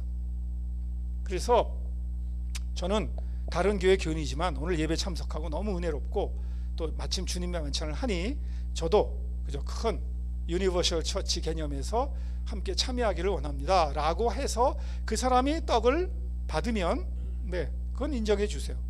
그건 우리가 준 게 아니라 그 사람이 받은 거라고 생각해서 조금 폭을 넓혀. 이게 융통성이라는 건데, 목회적 상황에 따라 적절한 안내를 통해 참여시킬 수도 있고 삼가하도록 하는 것도 필요합니다. 이건 여러분들의 목회 방침에 따라서 정하시기를 바랍니다. 제일 바람직한 것은 교회 규약에 어떤 사람을 어떻게 침례를 주고 어떤 사람이 어떻게 주의 만찬에 참여할 수 있다라는 것을 교회 규약에 명문화해서 정해놓으면 그게 규범이 되니까 목사가 임의로 할 수 없고, 그거에 따라서 집행한다면 교인들 상호간에 오해도 없고 이제 그럴 겁니다. 제가 한번 분병위원 떡을 나누고 있었어요. 대형교회에서 협동목사로서 쟁반을 들고 갔는데 한 분이 하나를 떡을 집더니 저를 쳐다보니 하나만 더 달라는 거예요. 그래서 저는 갑자기 뻥 쪄가지고 야, 이걸 어떻게 해야 되나? 그럼 큰 걸 잡지 왜 두 개를 달래나? 이제 그런데 그 옆에 아기가 있었어요. 아기도 주고 싶다 이거예요. 그래서 제가 침례 받았습니까? 아니요. 침례 받은 다음에 하는 게 하나님 기뻐하십니다. 그리고 그냥 봤어요. 근데 그게 그 사람한테 얹혔어요. 이명희 목사가 그 이만한 떡 하나 더 주면 어때서 그걸 야박하게 안 주고 갔다. 예, 그러나 우리가 규례대로 지킬 건 지켜야 됩니다. 그렇게 잘 해주시길 바라고요. 자, 예전의 일반 원칙을 몇 가지 소개해 드립니다. 예전은 예배가 되었던 의식이 되었던 또는 예식이 되었던 식이 되었던 간에 예전을 통해 특별히 예배를 통해 기독교 복음이 드러나야 됩니다. 예배에 참석해 보면 아, 예수님 이런 분이고 아, 하나님 이런 분이고 성령 이런 분이고 아, 십자가가 이렇고 아, 그렇구나 라는 복음이 확 냄새가 확 나야 돼요. 예배 시간 내내 십자가 얘기 없고 구원에 대한 얘기 없고 영원한 나라에 대한 얘기 없고 그러면 그건 아니에요. 복음적이어야 돼요. 그래서 예전을 통해 기독교 복음이 확실하게 드러나야 돼요. 그래서 예전은 선포적이고 하나님의 말씀을 선포해 복음을 선포해 고백적이에요. 아, 내가 하나님의 자녀구나, 내가 구원받았구나, 나도 예수님 믿고 싶다, 이 고백적이어야 돼. 헌신적, 그래 나도 하나님 뜻대로 살 거야, 나도 기도하겠어, 그래 나도 열심히 내야지. 교육적이, 아 그렇구나, 아 예수님 다시 오신다는 게 이런 거구나, 교회가 이런 거구나. 선교적, 그래 누구한테 복음 전해야지, 내 친구 다음 주에 꼭 데리고 오고 싶어. 이런 선포적, 고백적, 헌신적, 교육적, 선교적 가치가 그 예전 속에 들어가 있어서 거기에 참여하는 사람들은 모두 다 이런 메시지를, 이런 교훈을, 이런 성령님의 감동을 받을 수 있어야 돼. 두 번째, 수평적 요소와 미안합니다. 수직적 요소와 수평적 요소가 아니라 수직적 요소와 수평적 요소의 균형이 필요하다. 수직적 요소와 수직적인 것은 하나님과 사람, 수평적인 것은 예배자와 예배자. 그렇습니다. 근데 오늘날 예배가 수직적인 것은 떠나고 수평적인 것으로 많이 기울어져 가고 있어. 우리끼리 즐겁고 그저 옆 사람과 뭐 좋고 이런 수평적인 것. 그러나 수직적인 게 우선이에요. 하나님과의 관계가 우선적이다라는 것입니다. 제가 이제 할아버지가 됐잖아요. 3남매인데 손주가 6명입니다. 근데 때가 되면 제 생일날이라든지 무슨 때가 되면 아이들이 와요. 그래서 막 왁자지껄 해요. 그러면 이제 아버지 생신날 축하합니다 그러고 쭉 해서 절해요. 그러면 나는 뿌듯하죠. 아, 그분 좋다. 근데 갑자기 없어졌어. 애들이 어디가 있나 그러면 저쪽 방 가서 지네들끼리 막 윷놀이하고 뭐 노래하고 뭐 지네들끼리 놀고 있어. 나는 뭐 하냐? 그럼 또 조용해져. 그럼 내가 나오면 또 막 노래소리가 나와. 에이씨 놈들이. 그러니까 뭐 나한테 뭐 축하한다 어쩌고 와가지고 지네들끼리만 놀아. 이게 혹시 하나님이 우리 예배 시간에 오셔서 혹시 그렇게 느끼시지 않을까, 이런 생각이죠. 그러니까 수직적 요소와 수평적 요소의 균형이라는 것에 대해서 관심을 가지십시오. 그 다음 세 번째, 회중의 이해와 역량에 비추어 무리가 없어야 한다. 제가 저 부여 남쪽에 어느 농촌교회에 갔습니다. 한번 주일날 설교하러 갔는데 우리 젊은 신학생 하나가 찬양 인도자로 부름을 받아서 왔어요. 기타를 치면서 열심히 찬송 인도를, 두 손을 높이 들고, 그러니까 막 할아버지 할머니들이 막 어구구구 하면서 막 해 뜨는 데부터 해 지는 데까지, 아직도 해 지는 데인데 벌써 해도 안 떴어 아직 이러고 있어요. 그러니까 이거는 아무리 좋은 내용이라도 예배하는 사람들이 그것을 이해하고 따라가는데 한계가 있으면 안 되는. 아무리 좋은 찬송이라도 가사가 좋고 곡조가 좋아도 따라 부를 수 없으면 안 되는 거예요. 그러니까 내가 이런 노래 이런 내용으로 하는데 이게 회중이 함께 할 수 있겠느냐? 아까 공동체적이라 그랬잖아. 나는 좋아, 목사는 좋아, 신나. 근데 과연 예배자들이 이걸 할 수 있겠느냐를 늘 비추어 봐야 되는 거죠. 제가 교수로 오기 전에 서울에서 개척 목회할 때 아주 멋쟁이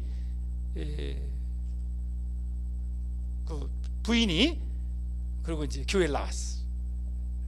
근데 제가 그날 성령님 감동하셔서 막 설교하다가 막 기도하자. 오늘은 무릎 꿇고 기도하겠다. 그러니까 막 은혜 받아가지고 사람들이 막 바닥에 무릎 꿇고 기도하는데 그분은 미니스커트 입고 이러고 왔는데 무릎을 못 꿇잖아요. 그러니까 의자에 앉아 있는 거예요. 근데 그게 너무 민망했어요, 그 사람에게. 근데 그때 제가 한마디 했어야죠. 혹시 무릎을 꿇을 수 있으면 무릎을 꿇으십시오. 자리에 앉아 계셔도 괜찮습니다. 하나님 앞에 우리 간절히 기도합시다. 이랬으면 되는데 다 같이 무릎을 꿇고 우리 모두 무릎을 꿇고. 근데 그 사람이 그게 딱 걸렸어요. 다 무릎을 꿇었는데 자기 혼자 어쩔 줄 몰라 하는 거예요. 자, 이게 회의 중에 역량이 아무리 좋은 내용이라도 이게 안 될 수 있어요. 그럴 때는 항상 그 인도하면서 조심해야 돼요. 아무튼 네 번째, 한 가지 방식을 고집하지 말고 적당한 시기에 방식을 달리하는 것이 필요합니다. 제가 생명빛교회를 작년에 은퇴하면서 개척을 했는데 2018년 예배 순서와 2019년 예배 순서가 달라졌어요. 우리는 1년 단위로 예배 순서를 좀 이렇게 조금이지만 바꾸어 가고 있습니다. 아무튼 적당한 시기에 방식을 달리하는데 이 방식을 달리할 때 이 전환기에 중요해야 돼요. 뭐냐면 예전에 관한 전반적인 사항을 미리 교회 규약이나 규정 등에 정해놓고 예배 순서는 어떻게 만든다, 누가 정한다, 찬송가는 누가 선곡하고 설교자는 어떻게 세우고, 이게 규약에 있어야 돼요. 목사님 마음대로, 안수 집사님 마음대로 어떻게 해야 될 거예요? 교인들에게 정기적으로 교육하여 모두가 이해하고 공감하는 가운데 시행되어야 하고, 예전에 관한 사항은 목사 혼자가 아니라 예배위원회에서 또는 목회위원회, 교회 운영위원회 등등에서 적절한 위원회에서 논의를 거쳐 교인들의 공감 가운데 변화를 주는 게 좋습니다. 그래서 목사 혼자 임의로 바꾸고 그러지 마시길 바랍니다. 꼭 같이 공론화해서 적절한 절차를 거쳐서 교인들이 함께 이해하는 가운데 변화를 주는 게 좋습니다. 1년 52주 예배의 주제를 미리 계획하여 준비하는 것이 찬양대와 예배 봉사자를 위해 좋습니다. 설교 계획과 예배 계획 가운데 어느 게 먼저일까요? 자, 목회 현장에서 늘 부딪히는 거예요. 설교를 위해 예배를 합니까? 예배를 위해 설교를 합니까? 예배를 위해서 설교를 합니다. 그러니까 설교는 예배의 한 부분이에요. 근데 대부분 목사님들이 설교 준비하고 그거에 맞춰서 찬송가도 고르고 뭐 이것저것 보탭니다. 이건 마치 화살을 쏘아놓고 가서 동그라미 치면서 명중 그렇게 맞죠. 그게 아니에요. 예배의 주제가 먼저 나오고 이 예배의 주제를 위해서 찬송도 부르고 기도도 하고 설교도 하고 성가대 찬양대도 하고 프랭카드도 만들고 그럴 수 있어야 돼. 그래서 52주 예배의 주제를 미리 계획해서 준비하고 예배 봉사자들에게 미리 쭉 얘기해서 준비하도록 하는 게 좋습니다. 기관 사역에서 예전을 시행할 때, 여러분들이 청년부를 담당한다, 중고등부를 담당한다 라고 할 때 예배 시간에 축도하는 거, 침례나 주님의 만찬이나 허나 장례, 결혼 등을 시행할 때 부목회자 경우 담임 목사님과 충분한 소통을 하십시오. 만약 이 소통이 이루어지지 않으면 굉장히 큰 오해를 받을 수 있어. 아니 이것이 벌써 이럴 수 있어. 그러니까 꼭 그럴 수 있어요. 내가 청년부 담당인데 우리 청년들이 결혼해요. 그러니까 날 찾아와가지고 우리 청년부 목사님한테 주례받고 싶습니다. 그럴 수 있어요. 그럴 경우에는 꼭 담임 목사님에게 상담을 하세요. 본인들을 찾아가서 담임 목사님한테 인사하라고 그러든지 어떻게 하든지 해서 담임 목사님과 소통 가운데 그래? 그러면 그렇게 해야지 해서 허락하에 하는 게 이게 좋습니다. 그래서 꼭 이런 예전을 시행할 때는 부목회자 경우에 담임 목사님과 충분한 소통을 하시길 바랍니다. 그 다음 8번째, 예전은 성령님의 감동과 인도하심에 따라 진리에 기초해서 시행하는 은혜의 통로가 되지만 예전 행위 자체로 은혜가 주어지는 성례전적 행위는 아닙니다. 그 다음 목사는 하나님의 대리자가 아니라 대표자입니다. 대리자와 대표자는 다릅니다. 대리자를 강조하는 쪽에서는 축복권, 말씀권, 뭐 이런 목사의 영적 권위, 권세를 강조합니다. 주의 종을 어떻게 보고 내가 축복하지 않으면 어디 가서 복을 받을 수 있어? 이게 이제 대리자 행세를 하는 거예요. 신적 권위가 있다는 거예요. 침례교회에서는 대리자가 아니라 대표자입니다. 대표자라는 건 뭘까요? 목사님을 만나면 하나님의 말씀이 생각나고 예수 그리스도가 생각나요. 성령님의 손길을 느낄 수 있게 돼요. 자, 이게 대표자, 생각나게 하는 자, 통로와 도구, 이겁니다. 그래서 우리가 예전을 집례할 때 예배를 인도하거나 또는 주의 만찬을 집례하거나 또는 헌화식을 하거나 뭐 등등 할 때 하나님의 대리자가 되어서 신적 권위를 가지고 이렇게 다가가기보다는 하나님의 통로가 되고 은혜의 통로가 되는 그러한 역할을 해야 됩니다. 그래서 목사만이 예전을 집례할 수 있다는 성직제도 개념을 갖기보다는 영적 감흥을 증대시키기 위한 안내자와 모범자가 되는 게 바람직하다라는 것입니다. 축도가 선포인지 기원인지 아니면 축복 어린 인사인지에 대한 개념 이해가 필요합니다. 여러분들 이제 목사 안수 받고 나서 제일 먼저 한 게 이제 축도잖아요. 네, 요거에 대해서 좀 후에 설명하겠습니다. 목사와 예배 인도자들도 먼저 예배자로서 예배의 한 부분을 담당하는 거예요. 나는 설교자예요. 그러니까 설교만 내 당번이고 나머지는 몰라. 찬양 인도자, 난 찬양 인도만 하고 나머지는 몰라. 아니에요. 예배자인데 기도하고 찬양 인도하고 설교하고 하는 거예요. 그래서 목사도 설교자도 예배자다라는 것입니다. 예배자로서 설교하는 것, 예배자로서 대표 기도하는 것, 이거를 예배 인도자들에게 꼭 주지시켜 주어야 됩니다. 가상 예배, 사이버 예배는 허용할 수 없습니다. 케이블 TV나 동영상이나 이런 사이버 예배가 횡행하고 있습니다. 근데 그거는 기독교 영성을 저해합니다. 모든 녹음 자료, 영상 자료는 교육입니다. 선교이면서 교육입니다. 그거는 설교도 아니고 예배도 아닙니다. 그래서 교육 자료예요. 그래서 텔레비 앞에서 예배한다? No. 미국에서 유명한 교회가, 교인 제일 많은 교회가 베드사이드 배프티스트 처치, 침대 곁 교회.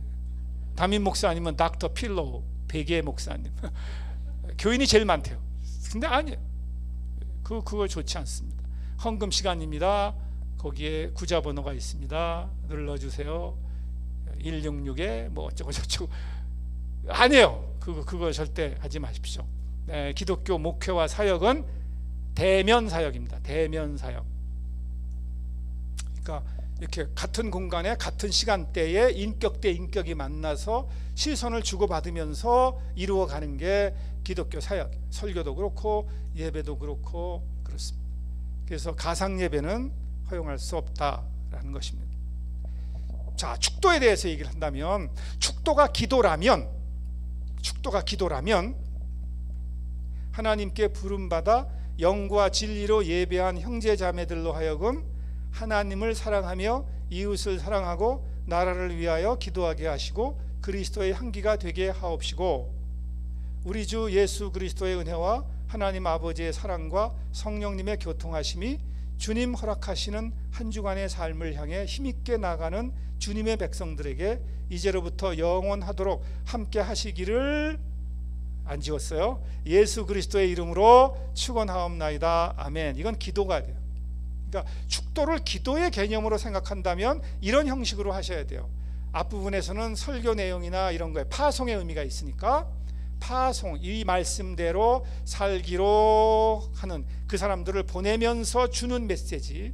그 다음에 후반부는 전통적으로 고린도 후서에 있는 말씀이나 또는 민수기에 있는 말씀이나 성경 말씀을 인용해서 삼위일체 하나님의 이름으로 축복해 주는 내용이죠. 이게 축도인데 끝을 기도니까 예수 그리스도의 이름으로 축원합니다 라고 해야 돼요. 이게 축도가 기도라면. 근데 강복선언이라면, 만약 복을 빌어주는 거라면 하나님께 부름받아 영과 진리로 예비한 형제자매들로 하여금 어쩌고저쩌고 하고 백성들에게 우리 주 예수 그리스도의 은혜와 하나님 아버지의 사랑과 성령님의 교통하심이 이제로부터 영원하도록 함께 하실지어다. 아멘. 또는 함께 하시기를 축원합니다. 아멘. 함께 하시기를 축원하노라. 아멘. 뭐 어떤 형태로든지 이렇게 복을 빌어주는 거예요. 이게 강복선언이에요. 이게 이제 장로교를 비롯해서 많은 교회가 하실지어다, 하기를 축원합니다, 또는 하노라, 이런 식으로 복을 빌어주는 그런 형태를 취하고 있습니다. 근데 저의 견해는 어떠냐? 기도와 축복 인사를 함께 하는 축도입니다. 앞부분은 기도입니다. 그러니까 예수님의 이름으로 기도해야 돼요. 뒷부분은 축복의 인사입니다. 예를 들면 하나님께 부름받아 영과 진리로 예배한 형제자매들을 위하여 예수 그리스도의 이름으로 비옵기는, 예수님의 이름으로 비옵는 것을 뒤에 할 수도 있고 앞에 할 수도 있잖아요. 그러니까 난 앞에 했어요. 뒤에 하면 이게 진행상 오해가 있어요. 비옵기는 하나님을 사랑하며 이웃을 사랑하고 나라를 위하여 기도하게 하시고 그리스도의 향기가 되게 하옵소서. 이게 기도예요. 예수님의 이름으로 기도했죠. 그리고 이제 축복의 인사를 하는 거예요. 우리 주 예수 그리스도의 은혜와 하나님 아버지의 사랑과 성령님의 교통하심이 주님 허락하시는 한 주간의 삶을 향해 힘있게 나아가는 주님의 백성들에게 이제로부터 영원하도록 함께 하시기를 축원합니다 라는 거예요. 그러니까 기도는 하나님께, 축복의 인사는 사람들에게. 이게 기도와 축복을 함께 엮은 축도 형식으로 제가 제안하는 바입니다. 그러니까 이걸 기도로 하든지 강복선언으로 하든지 아니면 기도와 축복 인사 형식으로 하든지 이것은 여러분들의 선택사항일 수 있습니다. 그러나 축도는 제가 볼 때 신학적으로 100% 기도라기보다 또 강복선언이라기보다 이 둘을 함께 조화롭게 엮는 것이 침례교적 축도가 아니겠는가라고 제안을 드리는 바입니다. 참고 자료 몇 개를 소개합니다. 여기 침례교 매뉴얼이라는 책이 있는데요. 이렇게 생겼습니다. 개교 60주년을 기념해서 목사님들과 신학교 교수들이 교회 매뉴얼을 만들었습니다. 교회 조직 창립과 조직, 교회 개척할 때 참고하셔야 되고, 예전 주일 예배부터 시작해서 모든 예배와 뭐 돌잔치 때 무슨 찬송 부르고 어떤 기도하고 또 성경은 어디를 보면 좋으냐 하는 것을 거의 뭐 60 몇 가지를 쭉 했는데 각각에 대해서 샘플 2개씩, 예배 순서 2개씩과 설교 2개씩을 쭉 기록을 해 두었습니다. 그래서 주간 예배, 주일 예배, 수요 예배, 목장 예배, 침례 의식, 주님의 만찬 의식에 대한 신학적 설명과 예배 순서와 거기에 사용할 수 있는 설교 2편씩 게재를 해 두었습니다. 그 다음에 교회 절기, 신년주일, 진급주일, 종려주일 쫙 해가지고 송구영신 예배까지 예배 순서와 또 신학적 의미와 또 설교 2개씩, 그 다음엔 특별 예배, 교회 창립 기념, 입당 예배, 안수, 취임, 파송 예배 등등에 대해서도 역시, 그 다음에 예식, 출생, 백일, 첫돌, 헌화, 성인, 약혼, 결혼, 국제 결혼, 영어 주례사가 2개 있습니다. 꼭 참고해 보십시오. 회갑, 그래서 임종, 입관, 장례, 하관, 이장 예식까지 예배 순서와 신학적 의미와 또 설교 2편씩 다 기록을 해 두었습니다. 가정 예배, 이사했을 때, 개업할 때, 추석에, 그래서 가족들이 어떻게 추석날 예배할 거냐, 설날 예배, 추모 예배, 환자 신방 예배 등등, 이런 내용을 여기에 다 담아두었습니다. 굉장히 좋은 자료집입니다. 우리 학교 출판사에 있습니다. 그래서 꼭 한번 보시면 좋으리라고 생각합니다. 그 다음에 두 번째 책은 침례교 예전이라는 책입니다. 이거는 신약, 뭐 조직신학, 역사신학, 실천신학 해서 침례와 주님의 만찬에 대한 성경적, 신학적, 실천적 의미를 담아낸 좋은 논문집입니다. 여러분들이 꼭 읽어보시면 침례교 의식에 대해서 이해하실 수 있을 것입니다. 그래서 이렇게 쭉 모두 9개 주제가 기록이 되어 있습니다. 그 다음에 현대 예배론이라는 책인데 이런 책입니다. 여기 사진은 옛날 책, 이거는 개정판입니다. 이런 책이 나왔습니다. 아주 훌륭한 책입니다. 그래서 모두 예배부터 시작해서 뭐 등등등 해서 여러분들이 신학교 다닐 때 공부하셨을 거예요. 그래서 예배 계획 등등까지 15개 주제가 나와 있는 책입니다. 마지막 현대 예배론이라는 제가 저술한 책인데요. 여기 보면 목회자가 예배를 인도하고 의식을 인도하고 예식을 인도할 때 어떤 주제로 어떻게 주의사항이 있느냐라는 목회적 차원에서 또 설명한 부분이 있습니다. 이외에 이정희 교수님, 우리 모두의 선배이신데 그분이 쓰신 침례교 목회 예식서라는 작은 책이 있습니다. 그것도 아주 훌륭한 자료집입니다. 자, 이런 것들을 여러분들이 구입하셔서 사용하시면 큰 도움이 되겠다라고 생각합니다. 자, 우리는 최고의 하나님께 최선의 예배를 드려야 됩니다. 같이 한번 쭉 읽어봅시다. 예배는 가장 우선적이고 가장 중심적이며 가장 기본적인 사역이다. 예배는 몸과 마음과 영혼을 다하여 수행해야 한다. 예배는 삼위일체 하나님의 인도하심 가운데 성경 진리를 따라 문화적 적응을 통해 이루어진다. 예배는 고정적이지 않으며 늘 새롭게 시도된다. 예배는 즉흥성과 계획성의 조화와 균형을 이룬다. 예배를 가르치고 훈련할 필요가 있다. 신임 목사님들, 여러분들 우리 침례교단의 자랑스러운 목사님으로 등록하시는 것을 정말 축하드리고, 혹시 여러분들의 신학적 배경이나 신앙 성장의 배경이 침례교회와 조금 떨어졌던 분들이 있다 하더라도 이런 과정을 통해서 또 앞으로의 여러분들의 허락되는 학업이나 또는 우리 교단의 교육 프로그램을 통해서 침례교를 더 많이 배우시고 또 침례교 목사로서 열심히 사역해 주시기를 바랍니다. 여러분 사랑합니다. 응원합니다. 축복합니다. 그리고 잘 부탁합니다. 감사합니다.